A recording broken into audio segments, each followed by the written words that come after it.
आवाज आ पा रही है आपको? ठीक है, राजेश जी सुन पा रहे हैं? जी मैं सुन पा रहा हूँ। ठीक है सर, अपनी बात रखिए पहले। जी मैं सुन पा रहा हूँ। मैं राजेश ये जी अपनी बात रखिए प्लीज। कहना चाह रहा था कि एनपीटी 1968 में आया और उसी समय से ईरान उसका सिग्नेटरी है।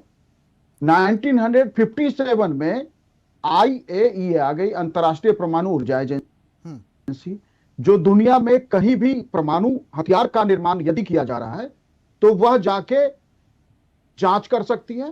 तो जब UN को और सुरक्षा परिषद दोनों को रिपोर्ट करती है ये IAEA, उसके बाद यदि यह कह रहे हैं हम कि ईरान ने परमाणु हथियार बना लिया, तो इसका मतलब यह फेलियर सुरक्षा परिषद का है, यह फेलियर जो है UNO का है। क्योंकि ईरान के सारे परमाणु जो केंद्र हैं, संस्थान हैं, वो अंतर्राष्ट्रीय परमाणु ऊर्जा एजेंसी के लिए ओपन है। फिर ये आरोप लगाना, पहले तो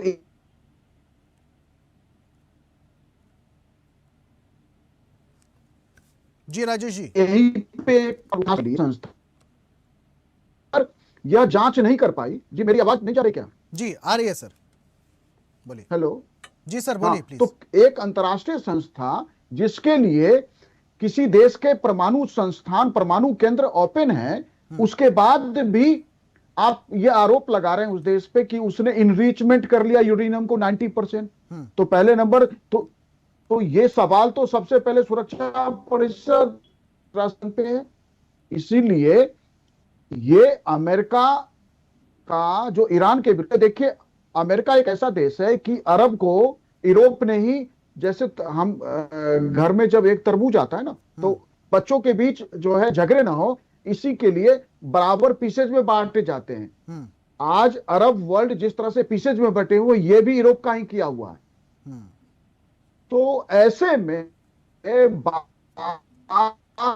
बार यूरोप का लीडर अमेरिका है, तो ये लगातार कोशिश कर रहा है अमेरिका कि अरब जगत में उसकी जो कंट्रोल है, जो उसका मोनोपोली है, वो बना रहे। उसके लिए अलग अलग समय में अलग अलग देश टारगेट बनते रहे। इस बार ईरान पे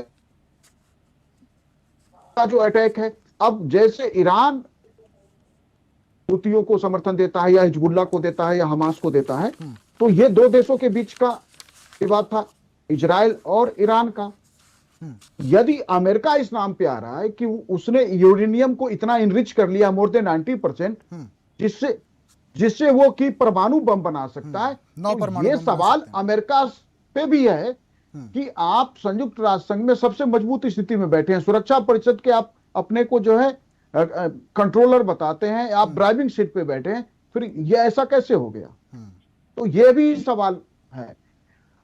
तो आपका दूसरा जो मूल सवाल था, जिसका मैंने उत्तर देने से पहले यह बोला कि भारत विश्व गुरु है। देखिए, ये जो विश्व गुरु का कॉन्सेप्ट है, वर्ल्ड डिप्लोमेसी अलग चीज है और अपने देश में यह विश्व गुरु किसने कहा हमें?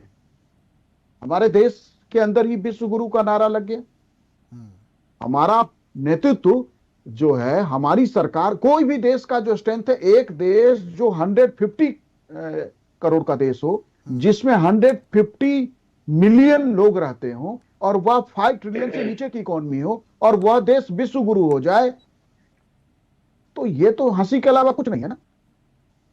मतलब ये है कि हम सपने देखना चाहते हैं। हम तो सपने देख रहे हैं कि हम विश्व गुरु हैं, हम अंतर्राष्ट्रीय रूप से बड़ी भूमिका निभाएंगे।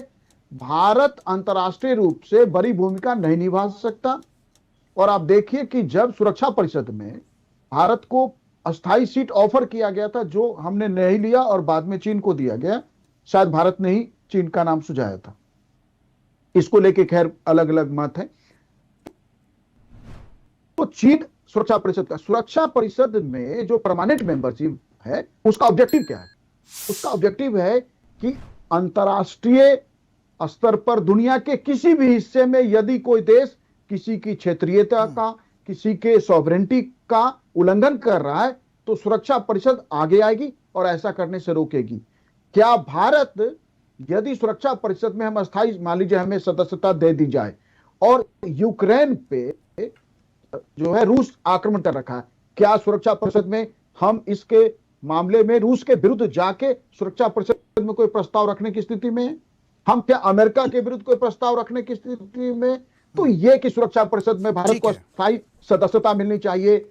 हमें जो है ठीक है। विश्व गुरु भारत बन गया है, भारत का विश्व में डंका बज रहा है। ये इस तरह की जो ये मतलब कि बहुत इतनी हल्की बात है कि मुझे लगता है इस पे प्रतिक्रिया देते हुए मुझे अच्छा नहीं लगा। चलिए ठीक है, इस तरह की ठीक है। सोच ठीक है अपने आप राजेश में जी, ठीक नहीं है। मैं रुक करूंगा अनुपम जी का बहुत रही है जी प्लीज। मेरा कहना यह है कि अमेरिका का कोई भी देश दोस्त तभी तक हो सकता है जब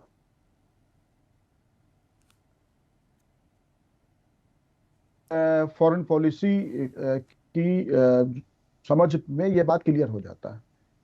और दूसरा, यदि आप अमेरिका के साथ दोस्ती और इजराइल के साथ आप संबंध खरा साथ भी दोस्ती नहीं बन सकती। आप देखिए, अगर भारत और इजराइल के बीच के जो संबंध हैं, वो दोनों के बीच के जो संबंध, जैसे जैसे हमारा इजराइल के साथ संबंध अच्छा हुआ, हमने इजराइल के साथ अपने संबंध बेहतर किए, वैसे वैसे अमेरिका के साथ भी हमारा संबंध बेहतर हुआ। क्योंकि आप जिस भी कारण से, आर्थिक कारण से और अमेरिका के अंदर जिस तरह से जूइश लोगों का वहां के पूरे सिस्टम में जिस तरह का इन्फ्लुएंस है, उसमें अमेरिकन पॉलिसी में ये बात रहेगी।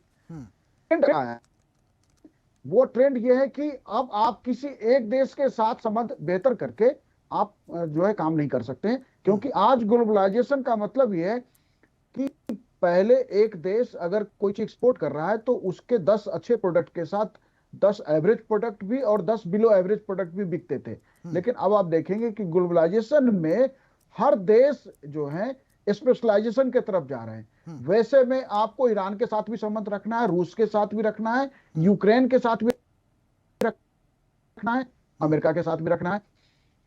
में जो है भारत जैसे देश के लिए जो है हमारी जो स्टैंड है, उसमें हमें दोनों के बीच हम समझौते की दिशा में जो भी कर सकते हैं वो करें। वो कितना प्रभावशाली होगा ये देखा जाएगा।